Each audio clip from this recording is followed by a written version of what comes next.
최근 디지털 트랜스포메이션이 화두로 떠오르고 있고 굉장히 가속화되고 있습니다. 태어나면서부터 디지털을 경험한 디지털 네이티브가 새로 트렌드를 주도한다고 그러는데요. 디지털 네이티브가 바꾸는 사회, 어떤 변화가 일어날까요? 올해 출간된 데이터로 경험을 디자인하라 저서로 유명하신 한양대 차경진 교수님, 안녕하세요. 네, 안녕하세요. 한양대학교 차경진입니다. 네. 교수님을 잘 모르는 한경 독자들을 위해 소개 부탁드립니다.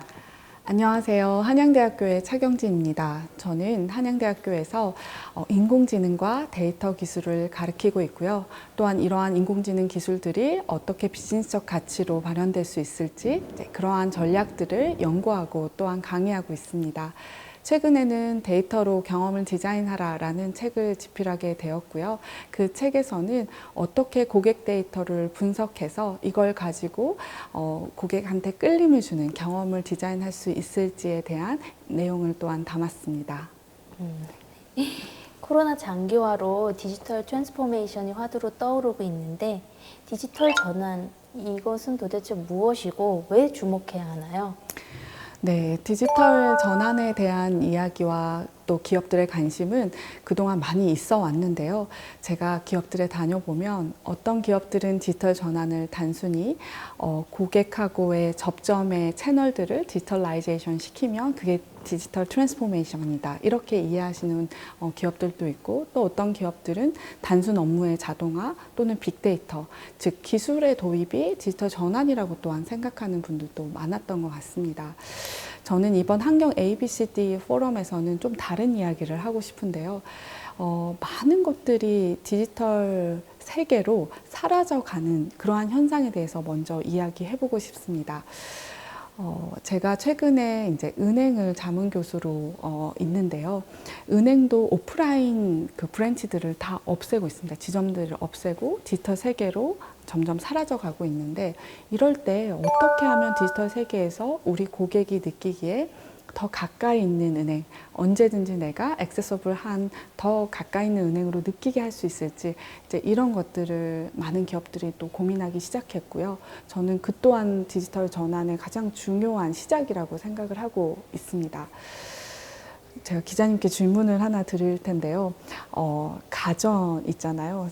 냉장고, 세탁기, 이런 TV, 이런 것들도 과연 디지털 세계로 사라질까요? 어떻게 생각하시나요? 안 없어질 것 같은데요. 네, 우리가 생각하는 이러한 필수 생활 가전들은 필수품이니까 사라지지 않을 거라고 생각하지만 사실 생각보다 급속도로 빨리 사라져가고 있습니다. 저도 오늘 아침에 마켓컬리에서 신선한 야채와 과일을 배송받아서 먹었는데요.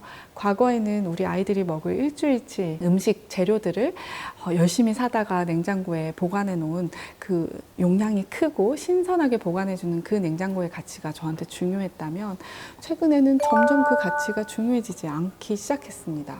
그러면서 이런 생각이 들더라고요. 이 비싼 수도권 땅에 저 큰 냉장고와 김치 냉장고와 와인 냉장고가 너무 많은 면적을 차지하는 건 아닌가.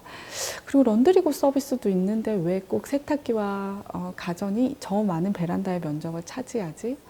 또한 우리 학생들한테 물어보면 TV가 왜 필요하죠? 이런 TV의 기존의 가치, 본질의 가치를 별로 중요하지 않기 시작하는 사람들, 그게 바로 디지털 네이티브 세대인데요.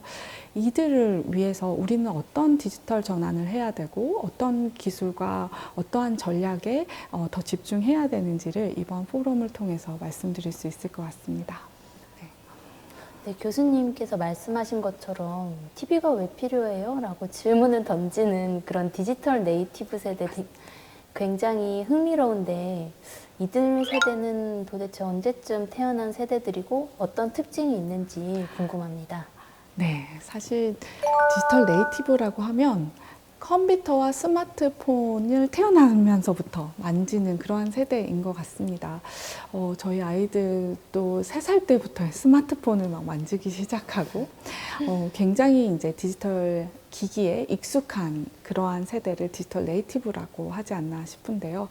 이제 저는 주로 하는 일이 그들이 그럼 디지털 세계에 남긴 흔적들을 분석해서 이제 그들을 공감해내고 그들을 위한 경험과 그 다음에 제품이나 이런 서비스를 디자인하는 역할들을 하고 있습니다. 최근 디지털 세대를 사실 MZ 세대라고 이해하는 분들도 계세요.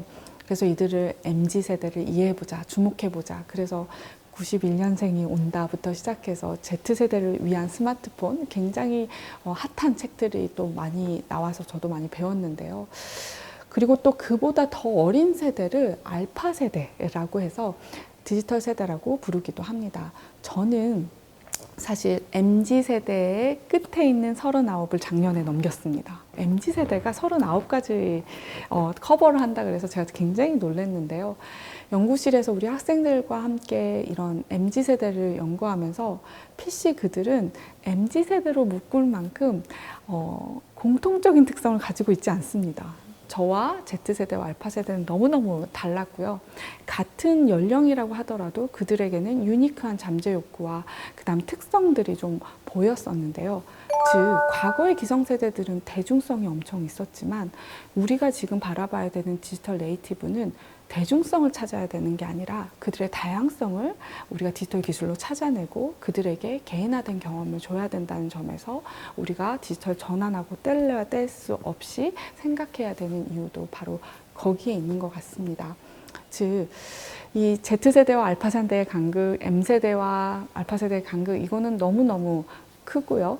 왜냐하면 그들이 유아기 시절부터 스마트폰과 유튜브, 디지털 환경에 노출이 되고 또 얼마나 이들이 정말 그 로블록스에 가서 게임을 만들고 뭔가 거기서 오프라인에서 친구 사귀기는 힘들지만 디지털 세계에서 친구 사귀는 건 더 편하게 생각하고 이런 것들을 좀 보는 것 같아요. 그래서 따로 알려주지 않았는데 막 4살짜리가 유튜브에 들어가서 저한테 이런 말을 하더라고요. 엄마는 왜 이렇게 스마트폰을 자주 바꿔? 이러더라고요. 그래서 왜? 그랬더니 자기가 좋아하는 동물이 4살짜리인데 고릴라인데 자기가 유튜브에서 공부를 해보니까 엄마가 핸드폰을 바꿀수록 고릴라의 서식지가 사라진대요. 저는 몰랐던 지식이거든요. 즉, 혹시 아셨어요? 콜탄이라는 성분이 있어야 스마트폰을 만든대요. 그런데 콜탄의 그을 캘 수 있는 데가 고릴라 서식지인가 봐요. 그래서 핸드폰을 사람들이 많이 바꿀수록 고릴라의 서식지가 사라져서 고릴라가 멸종 위기에 처했다는 이야기를 제가 도리어 아이를 통해서 배우게 되더라고요. 아, 이렇게 지식의 전달도 굉장히 저는 전에는 책에서 배울 수 있었고 뭔가 동물학자나 이런 데서 배울 수 있었다고 생각했는데 그런 지식의 액세시빌리티나 채널과 이런 것도 다변화되고 더 가까워지면서 PC 디지털 네이티브는 반드시 우리가 생각해보고 그 전의 상품 전략이나 그 전의 경영 전략으로 다가가서는 안 되는 그러한 세대임을 알게 되는 것 같습니다. 네. 업종을 불문한 모든 산업에서 데이터의 수집과 활용에 공을 들이고 있는데요. 데이터의 활용 가치를 봤을 때 중요하다고 보시나요? 데이터를 수집하는 건 매우 중요하다고 할 수 있죠. 그런데 지난 4, 5년 동안에 많은 기업들이 빅데이터에 투자를 했지만 생각보다 ROI가 잘 안 나와요. 즉, 투자 대비, 클라우드와 데이터 기술과 인력에 투자한 대비 실제 그게 코스트를 커버할 만큼 리턴이 오느냐, 그건 또 아니라고 많이 보고 있거든요. 저는 그 실패의 요인을 데이터를 무작정 쌓았기 때문에 가지고 있다고 생각이 듭니다. 데이터에서 자꾸 시작하기보다는 우리의 고객에 어떤 가치를 줄 것인지, 그리고 그 고객한테 이러한 가치를 주기 위해서는 우리는 어떤 경험을 줘야 되고, 그러기 위해서는 우리는 어떤 데이터가 있지? 데이터가 충분하지 않으면 그 데이터를 어떤 걸 더 우리가 수집해야 되는지, 아니면 외부 데이터의 연결을 통해서 어떻게 우리가 고객을 더 이해할 수 있을지, 이런 것들을 좀 고민을 거꾸로 해볼 필요가 있는 것 같습니다. 많은 빅데이터 학자들이 데이터가 중요하고 데이터를 열심히 캐다 보면 데이터는 마치 금강과 같아서 인사이트가 나오고 그걸로 가치가 나올 거라 생각하는데, 그런 막연한 꿈은 지난 4, 5년 동안 많이 사라지고 있는 것 같고요. 그보다는 명확한 고객 가치가 먼저고 그거에 맞는 데이터를 좀 수집할 필요도 있는 것 같습니다. 우리가 이번 포럼에서 주제가 되고 있는 디지털 네이티브의 경우에도 더더욱이 빅데이터가 매우 필요한데요. 그냥 우리가 단순히 상품 리뷰 데이터를 수집해서 그걸 분석한들 디지털 네이티브를 위한 새로운 경험이나 새로운 것들을 만들어내기는 굉장히 힘들고요. 그보다는 이 디지털 네이티브가 정말 유니크하고 대중성이 없기 때문에 다양한 디지털 네이티브의 페르소나를 찾아내고 이들의 각각의 맥락과 잠재 욕구에 맞는 개인화된 경험을 줄 수 있는 방향으로 지금이라도 데이터의 수집의 종류와 분석의 방법을 좀 고쳐 나갈 필요는 있을 것 같습니다. 그러면 교수님께서 생각하시는 디지털 네이티브의 페르소나 어떤 특징이 있을까요? 네, 제가 이번 포럼에서 아마 그 페르소나들을 좀 보여드릴 수 있을 것 같은데요. 일단은 그들한테 공통점이 많이 없습니다. 공통점보다는 서로 다른 잠재 욕구나 맥락들이 좀 있었고요. 제가 포럼에서 보여드릴 디지털 세대의 페르소나들은 각각의 목적마다 좀 다른데 이번에 보여드릴 건 Z세대를 위한 새로운 디스플레이 경험입니다. 그래서 이들이 TV를 사지 않기 때문에, 즉 TV의 본질의 가치를 중요하게 생각하지 않기 때문에 어떤 의미와 가치를 주는 디스플레이를 만들어낼까가 그때 당시의 프로젝트의 목적이었고요. 그것을 위해서 우리는 Z세대들이 노는 곳, 일하는 곳, 그 다음에 공부할 때, 게임할 때 자주 가는 채널에 들어가서 그들이 하는 이야기를, 라이프 데이터를 수집해서 그들의 페르소나를 찾았습니다. 또한 그들이 공부할 때, 일할 때 쓰는 용어들이 달라요. 그 키워드들을 마인드맵으로 만들어서 쿼리를 날려서 크롤링을 통해서 그들의 맥락들을 좀 찾아내는 이제 이러한 일들을 했었고요. 그래서 디스플레이하고 관련된 페르소나를 한 30개 정도 그때 당시에 찾았었습니다. 제가 세상에 있는 디지털 네이티브의 모든 페르소나를 찾을 수는 없고요. 그 목적에 따라서 수집해야 될 채널과 키워드와 그 다음 페르소나들이 좀 달라질 것 같습니다. 그렇기 때문에 빅데이터 수집과 분석은 사실 목적이 분명히 세워져 있는 게 매우 중요하다고 할 수 있습니다.